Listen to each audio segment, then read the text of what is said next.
ಬೀಡಿ cigarette ಸೇದುವವರೇ ಎಚ್ಚರ ಎಚ್ಚರ. ಯಾವಾಗಲೂ ಕೂಡ ನೀವು ಎಚ್ಚರವಾಗೇ ಇರಬೇಕು. ಬೀಡಿ ಸೇದೋರು, ಸಿಗರೇಟ್ ಸೇದೋರು ಆರೋಗ್ಯಕ್ಕೆ ಹಾನಿಕಾರಕ ಅಂತ ಹೇಳಿ ಆ ಬೀಡಿ ಮೇಲೆ ಬರ್ದಿರುತ್ತೆ, ಸಿಗರೇಟ್ ಮೇಲೆ ಬರ್ದಿರುತ್ತೆ. ಅತಿಯಾದ ಧೂಮಪಾನದಿಂದ ಇದರಿಂದಲೂ ಕೂಡ ಹೃದಯಾಘಾತ ಆಗುತ್ತೆ ಅನ್ನೋ ವಿಚಾರ ಅದು ಸಹಜವಾಗಿ ಇದಕ್ಕೆ ಕಾರಣ ಆಗಿರುತ್ತೆ. ಆರೋಗ್ಯ ಸಚಿವರು ತಜ್ಞರ ವರದಿ ಆಧಾರದ ಮೇಲೆ ಅದನ್ನು ಬಹಿರಂಗಪಡಿಸಿದ್ದಾರೆ. ಸಿಗರೇಟ್ ಸೇದುವವರಲ್ಲೇ ಅತಿ ಹೆಚ್ಚು 50% ಗಿಂತ ಹೆಚ್ಚು ಧೂಮಪಾನಿಗಳಲ್ಲಿ ಹೃದಯಾಘಾತ ಆಗುತ್ತೆ ಅನ್ನೋದನ್ನು ಹೇಳಿದ್ದಾರೆ. ಆಹಾರ ಪದ್ಧತಿಯ ಪ್ರತಿಯೊಂದರಲ್ಲೂ ಮಾಲಿನ್ಯ ಇರುವಂತದ್ದು, ಪ್ರತಿಯೊಂದರಲ್ಲೂ ಕೂಡ ಕಲಬೆರಕೆ ಆಗಿರುವಂತದ್ದು, ಅದು ಕೂಡ ಒಂದು ರಿಸ್ಕ್ ಫ್ಯಾಕ್ಟರ್.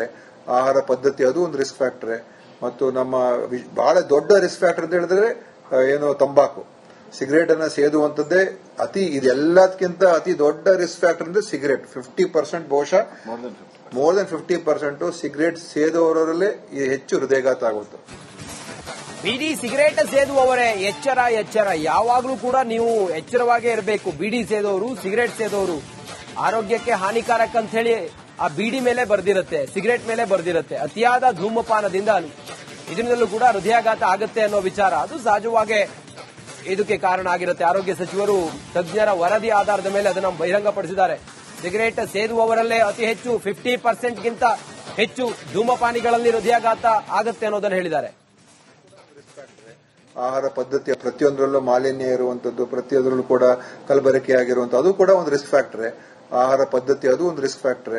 ಮತ್ತು ನಮ್ಮ ಬಹಳ ದೊಡ್ಡ ರಿಸ್ಕ್ ಫ್ಯಾಕ್ಟರ್ ಅಂತ ಹೇಳಿದ್ರೆ ಏನು ತಂಬಾಕು, ಸಿಗರೇಟ್ ಅನ್ನ ಸೇದುವಂತದ್ದೇ ಇದೆಲ್ಲದಕ್ಕಿಂತ ಅತಿ ದೊಡ್ಡ ರಿಸ್ಕ್ ಫ್ಯಾಕ್ಟರ್ ಅಂದ್ರೆ ಸಿಗರೇಟ್. 50% ಬಹುಶಃ ಮೋರ್ ದನ್ 50% ಸಿಗರೇಟ್ ಸೇದುವವರಲ್ಲೇ ಹೆಚ್ಚು ಹೃದಯಾಘಾತ ಆಗುತ್ತೆ. ಬೀಡಿ ಸಿಗರೇಟ್ ಸೇದುವವರೇ ಎಚ್ಚರ ಎಚ್ಚರ. ಯಾವಾಗಲೂ ಕೂಡ ನೀವು ಎಚ್ಚರವಾಗೇ ಇರಬೇಕು. ಬೀಡಿ ಸೇದೋರು, ಸಿಗರೇಟ್ ಸೇದೋರು ಆರೋಗ್ಯಕ್ಕೆ ಹಾನಿಕಾರಕ ಅಂತ ಹೇಳಿ ಆ ಬೀಡಿ ಮೇಲೆ ಬರ್ದಿರುತ್ತೆ, ಸಿಗರೇಟ್ ಮೇಲೆ ಬರ್ದಿರುತ್ತೆ. ಅತಿಯಾದ ಧೂಮಪಾನದಿಂದ ಇದರಿಂದಲೂ ಕೂಡ ಹೃದಯಾಘಾತ ಆಗುತ್ತೆ ಅನ್ನೋ ವಿಚಾರ ಅದು ಸಹಜವಾಗಿ ಇದಕ್ಕೆ ಕಾರಣ ಆಗಿರುತ್ತೆ. ಆರೋಗ್ಯ ಸಚಿವರು ತಜ್ಞರ ವರದಿ ಆಧಾರದ ಮೇಲೆ ಅದನ್ನು ಬಹಿರಂಗಪಡಿಸಿದ್ದಾರೆ. ಸಿಗರೇಟ್ ಸೇದುವವರಲ್ಲೇ ಅತಿ ಹೆಚ್ಚು 50% ಗಿಂತ ಹೆಚ್ಚು ಧೂಮಪಾನಿಗಳಲ್ಲಿ ಹೃದಯಾಘಾತ ಆಗುತ್ತೆ ಅನ್ನೋದನ್ನು ಹೇಳಿದ್ದಾರೆ. ಆಹಾರ ಪದ್ಧತಿಯ ಪ್ರತಿಯೊಂದರಲ್ಲೂ ಮಾಲಿನ್ಯ ಇರುವಂತದ್ದು, ಪ್ರತಿಯೊಂದರಲ್ಲೂ ಕೂಡ ಕಲಬೆರಕೆ ಆಗಿರುವಂತದ್ದು, ಅದು ಕೂಡ ಒಂದು ರಿಸ್ಕ್ ಫ್ಯಾಕ್ಟರ್. ಆಹಾರ ಪದ್ಧತಿ ಅದು ಒಂದು ರಿಸ್ಕ್ ಫ್ಯಾಕ್ಟರ್. ಮತ್ತು ನಮ್ಮ ಬಹಳ ದೊಡ್ಡ ರಿಸ್ಕ್ ಫ್ಯಾಕ್ಟರ್ ಅಂತ ಹೇಳಿದ್ರೆ ಏನು ತಂಬಾಕು, ಸಿಗರೇಟ್ ಅನ್ನ ಸೇದುವಂತದ್ದೇ ಇದೆಲ್ಲದಕ್ಕಿಂತ ಅತಿ ದೊಡ್ಡ ರಿಸ್ಕ್ ಫ್ಯಾಕ್ಟರ್ ಅಂದ್ರೆ ಸಿಗರೇಟ್. 50% ಬಹುಶಃ ಮೋರ್ ದನ್ 50% ಸಿಗರೇಟ್ ಸೇದುವವರಲ್ಲೇ ಹೆಚ್ಚು ಹೃದಯಾಘಾತ ಆಗುತ್ತೆ. ಬೀಡಿ ಸಿಗರೇಟ್ ಸೇದುವವರೇ ಎಚ್ಚರ ಎಚ್ಚರ. ಯಾವಾಗಲೂ ಕೂಡ ನೀವು ಎಚ್ಚರವಾಗೇ ಇರಬೇಕು. ಬೀಡಿ ಸೇದೋರು, ಸಿಗರೇಟ್ ಸೇದೋರು ಆರೋಗ್ಯಕ್ಕೆ ಹಾನಿಕಾರಕ ಅಂತ ಹೇಳಿ ಆ ಬೀಡಿ ಮೇಲೆ ಬರ್ದಿರುತ್ತೆ, ಸಿಗರೇಟ್ ಮೇಲೆ ಬರ್ದಿರುತ್ತೆ. ಅತಿಯಾದ ಧೂಮಪಾನದಿಂದ ಇದರಿಂದಲೂ ಕೂಡ ಹೃದಯಾಘಾತ ಆಗುತ್ತೆ ಅನ್ನೋ ವಿಚಾರ ಅದು ಸಹಜವಾಗಿ ಇದಕ್ಕೆ ಕಾರಣ ಆಗಿರುತ್ತೆ. ಆರೋಗ್ಯ ಸಚಿವರು ತಜ್ಞರ ವರದಿ ಆಧಾರದ ಮೇಲೆ ಅದನ್ನು ಬಹಿರಂಗಪಡಿಸಿದ್ದಾರೆ. ಸಿಗರೇಟ್ ಸೇದುವವರಲ್ಲೇ ಅತಿ ಹೆಚ್ಚು 50% ಗಿಂತ ಹೆಚ್ಚು ಧೂಮಪಾನಿಗಳಲ್ಲಿ ಹೃದಯಾಘಾತ ಆಗುತ್ತೆ ಅನ್ನೋದನ್ನು ಹೇಳಿದ್ದಾರೆ. ಆಹಾರ ಪದ್ಧತಿಯ ಪ್ರತಿಯೊಂದರಲ್ಲೂ ಮಾಲಿನ್ಯ ಇರುವಂತದ್ದು, ಪ್ರತಿಯೊಂದರಲ್ಲೂ ಕೂಡ ಕಲಬೆರಕೆ ಆಗಿರುವಂತದ್ದು, ಅದು ಕೂಡ ಒಂದು ರಿಸ್ಕ್ ಫ್ಯಾಕ್ಟರ್. ಆಹಾರ ಪದ್ಧತಿ ಅದು ಒಂದು ರಿಸ್ಕ್ ಫ್ಯಾಕ್ಟರ್. ಮತ್ತು ನಮ್ಮ ಬಹಳ ದೊಡ್ಡ ರಿಸ್ಕ್ ಫ್ಯಾಕ್ಟರ್ ಅಂತ ಹೇಳಿದ್ರೆ ಏನು ತಂಬಾಕು, ಸಿಗರೇಟ್ ಅನ್ನ ಸೇದುವಂತದ್ದೇ ಇದೆಲ್ಲದಕ್ಕಿಂತ ಅತಿ ದೊಡ್ಡ ರಿಸ್ಕ್ ಫ್ಯಾಕ್ಟರ್ ಅಂದ್ರೆ ಸಿಗರೇಟ್. 50% ಬಹುಶಃ ಮೋರ್ ದನ್ 50% ಸಿಗರೇಟ್ ಸೇದುವವರಲ್ಲೇ ಹೆಚ್ಚು ಹೃದಯಾಘಾತ ಆಗುತ್ತೆ. ಬೀಡಿ ಸಿಗರೇಟ್ ಸೇದುವವರೇ ಎಚ್ಚರ ಎಚ್ಚರ. ಯಾವಾಗಲೂ ಕೂಡ ನೀವು ಎಚ್ಚರವಾಗೇ ಇರಬೇಕು. ಬೀಡಿ ಸೇದೋರು, ಸಿಗರೇಟ್ ಸೇದೋರು ಆರೋಗ್ಯಕ್ಕೆ ಹಾನಿಕಾರಕ ಅಂತ ಹೇಳಿ ಆ ಬೀಡಿ ಮೇಲೆ ಬರ್ದಿರುತ್ತೆ, ಸಿಗರೇಟ್ ಮೇಲೆ ಬರ್ದಿರುತ್ತೆ. ಅತಿಯಾದ ಧೂಮಪಾನದಿಂದ ಇದರಿಂದಲೂ ಕೂಡ ಹೃದಯಾಘಾತ ಆಗುತ್ತೆ ಅನ್ನೋ ವಿಚಾರ ಅದು ಸಹಜವಾಗಿ ಇದಕ್ಕೆ ಕಾರಣ ಆಗಿರುತ್ತೆ. ಆರೋಗ್ಯ ಸಚಿವರು ತಜ್ಞರ ವರದಿ ಆಧಾರದ ಮೇಲೆ ಅದನ್ನು ಬಹಿರಂಗಪಡಿಸಿದ್ದಾರೆ. ಸಿಗರೇಟ್ ಸೇದುವವರಲ್ಲೇ ಅತಿ ಹೆಚ್ಚು 50% ಗಿಂತ ಹೆಚ್ಚು ಧೂಮಪಾನಿಗಳಲ್ಲಿ ಹೃದಯಾಘಾತ ಆಗುತ್ತೆ ಅನ್ನೋದನ್ನು ಹೇಳಿದ್ದಾರೆ. ಆಹಾರ ಪದ್ಧತಿಯ ಪ್ರತಿಯೊಂದರಲ್ಲೂ ಮಾಲಿನ್ಯ ಇರುವಂತದ್ದು, ಪ್ರತಿಯೊಂದರಲ್ಲೂ ಕೂಡ ಕಲಬೆರಕೆ ಆಗಿರುವಂತದ್ದು, ಅದು ಕೂಡ ಒಂದು ರಿಸ್ಕ್ ಫ್ಯಾಕ್ಟರ್. ಆಹಾರ ಪದ್ಧತಿ ಅದು ಒಂದು ರಿಸ್ಕ್ ಫ್ಯಾಕ್ಟರ್.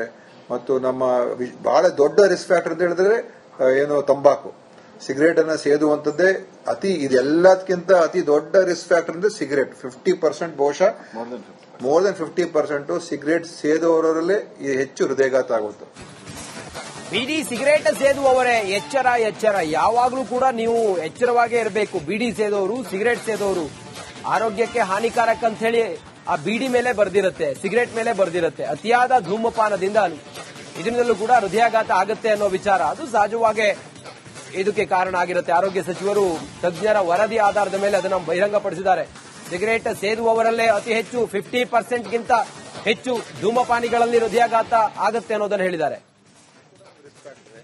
ಆಹಾರ ಪದ್ಧತಿಯ ಪ್ರತಿಯೊಂದರಲ್ಲೂ ಮಾಲಿನ್ಯ ಇರುವಂತದ್ದು, ಪ್ರತಿಯೊಂದರಲ್ಲೂ ಕೂಡ ಕಲಬೆರಕೆ ಆಗಿರುವಂತದ್ದು, ಅದು ಕೂಡ ಒಂದು ರಿಸ್ಕ್ ಫ್ಯಾಕ್ಟರ್. ಆಹಾರ ಪದ್ಧತಿ ಅದು ಒಂದು ರಿಸ್ಕ್ ಫ್ಯಾಕ್ಟರ್.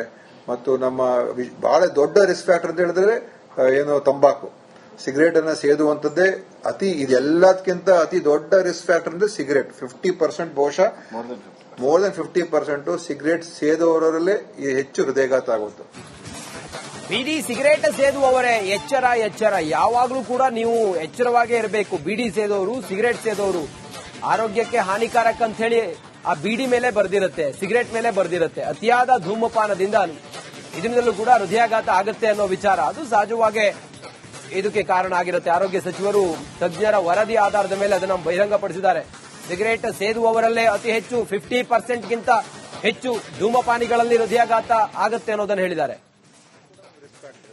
ಆಹಾರ ಪದ್ಧತಿಯ ಪ್ರತಿಯೊಂದರಲ್ಲೂ ಮಾಲಿನ್ಯ ಇರುವಂತದ್ದು, ಪ್ರತಿಯೊಂದರಲ್ಲೂ ಕೂಡ ಕಲಬೆರಕೆ ಆಗಿರುವಂತದ್ದು, ಅದು ಕೂಡ ಒಂದು ರಿಸ್ಕ್ ಫ್ಯಾಕ್ಟರ್. ಆಹಾರ ಪದ್ಧತಿ ಅದು ಒಂದು ರಿಸ್ಕ್ ಫ್ಯಾಕ್ಟರ್. ಮತ್ತು ನಮ್ಮ ಬಹಳ ದೊಡ್ಡ ರಿಸ್ಕ್ ಫ್ಯಾಕ್ಟರ್ ಅಂತ ಹೇಳಿದ್ರೆ ತಂಬಾಕು, ಸಿಗರೇಟ್ ಅನ್ನ ಸೇದುವಂತದ್ದೇ ಇದೆಲ್ಲದಕ್ಕಿಂತ ಅತಿ ದೊಡ್ಡ ರಿಸ್ಕ್ ಫ್ಯಾಕ್ಟರ್ ಅಂದ್ರೆ ಸಿಗರೇಟ್. 50% ಬಹುಶಃ ಮೋರ್ ದನ್ 50% ಸಿಗರೇಟ್ ಸೇದುವವರಲ್ಲೇ ಹೆಚ್ಚು ಹೃದಯಾಘಾತ ಆಗುತ್ತೆ.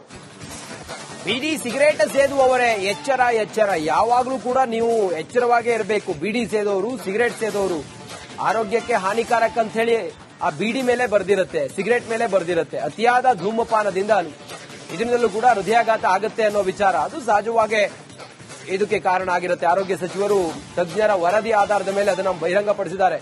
ಸಿಗರೇಟ್ ಸೇದುವವರಲ್ಲೇ ಅತಿ ಹೆಚ್ಚು 50% ಗಿಂತ ಹೆಚ್ಚು ಧೂಮಪಾನಿಗಳಲ್ಲಿ ಹೃದಯಾಘಾತ ಆಗುತ್ತೆ ಅನ್ನೋದನ್ನು ಹೇಳಿದ್ದಾರೆ. ಆಹಾರ ಪದ್ಧತಿಯ ಪ್ರತಿಯೊಂದರಲ್ಲೂ ಮಾಲಿನ್ಯ ಇರುವಂತದ್ದು, ಪ್ರತಿಯೊಂದರಲ್ಲೂ ಕೂಡ ಕಲಬೆರಕೆ ಆಗಿರುವಂತದ್ದು, ಅದು ಕೂಡ ಒಂದು ರಿಸ್ಕ್ ಫ್ಯಾಕ್ಟರ್. ಆಹಾರ ಪದ್ಧತಿ ಅದು ಒಂದು ರಿಸ್ಕ್ ಫ್ಯಾಕ್ಟರ್. ಮತ್ತು ನಮ್ಮ ಬಹಳ ದೊಡ್ಡ ರಿಸ್ಕ್ ಫ್ಯಾಕ್ಟರ್ ಅಂತ ಹೇಳಿದ್ರೆ ತಂಬಾಕು, ಸಿಗರೇಟ್ ಅನ್ನ ಸೇದುವಂತದ್ದೇ ಇದೆಲ್ಲದಕ್ಕಿಂತ ಅತಿ ದೊಡ್ಡ ರಿಸ್ಕ್ ಫ್ಯಾಕ್ಟರ್ ಅಂದ್ರೆ ಸಿಗರೇಟ್. 50% ಬಹುಶಃ ಮೋರ್ ದನ್ 50% ಸಿಗರೇಟ್ ಸೇದುವವರಲ್ಲೇ ಹೆಚ್ಚು ಹೃದಯಾಘಾತ ಆಗುತ್ತೆ.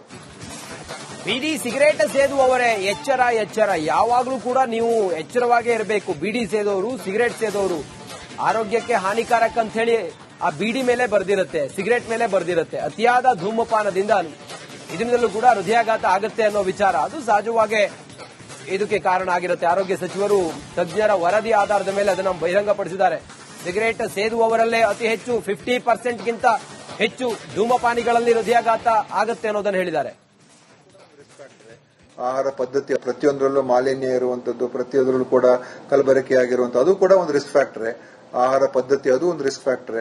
ಮತ್ತು ನಮ್ಮ ಬಹಳ ದೊಡ್ಡ ರಿಸ್ಕ್ ಫ್ಯಾಕ್ಟರ್ ಅಂತ ಹೇಳಿದ್ರೆ ತಂಬಾಕು, ಸಿಗರೇಟ್ ಅನ್ನ ಸೇದುವಂತದ್ದೇ ಇದೆಲ್ಲದಕ್ಕಿಂತ ಅತಿ ದೊಡ್ಡ ರಿಸ್ಕ್ ಫ್ಯಾಕ್ಟರ್ ಅಂದ್ರೆ ಸಿಗರೇಟ್. 50% ಬಹುಶಃ ಮೋರ್ ದನ್ 50% ಸಿಗರೇಟ್ ಸೇದುವವರಲ್ಲೇ ಹೆಚ್ಚು ಹೃದಯಾಘಾತ ಆಗುತ್ತೆ.